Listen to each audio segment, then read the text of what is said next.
2 complots chinois visant à infiltrer le gouvernement canadien ont été mis au grand jour la semaine dernière lors des audiences sur l'ingérence étrangère dans les élections canadiennes à Ottawa. Han Dong, membre du Parlement canadien d'origine chinoise, a reconnu le 2 avril avoir transporté par bus des étudiants chinois hors de leur circonscription électorale pour voter, assurant ainsi son élection en 2019.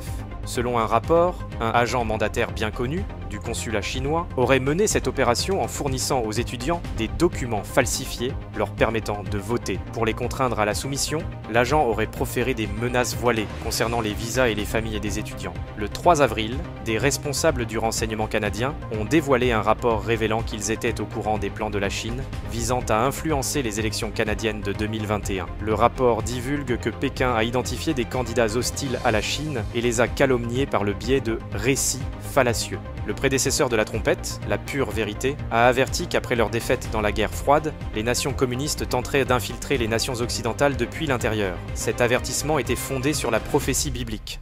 Pour en savoir plus sur cette dangereuse tendance prophétisée, veuillez lire « L'infiltration communiste de l'Amérique a été prophétisée ».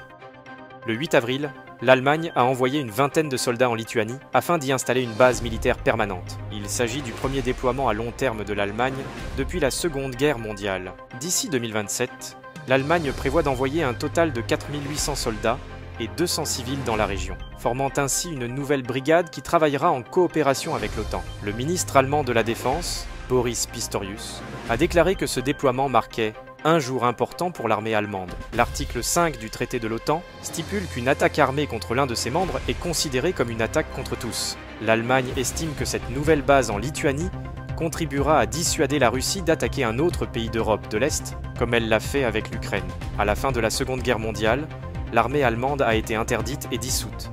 Aujourd'hui, non seulement elle dispose d'une armée, mais elle déploie également des troupes en dehors de ses frontières. Le stationnement permanent de troupes en Lituanie marque un changement important dans la politique militaire de l'Allemagne.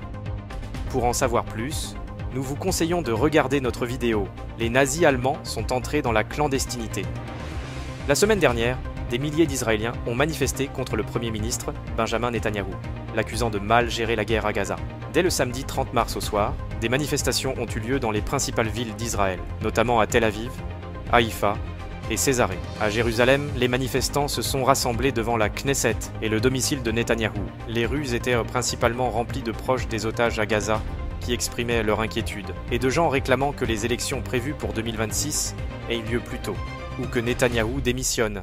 Des hommes ultra-orthodoxes ont également participé aux manifestations, après que la Cour suprême israélienne a décidé qu'ils ne seront plus exemptés du service militaire. Depuis sa création dans les années 1940, Israël considérait les États-Unis comme un allié de poids, et ça a été le cas jusque très récemment. En effet, l'année dernière, il a été mis au grand jour que l'administration Biden finance les manifestations anti-Netanyahou.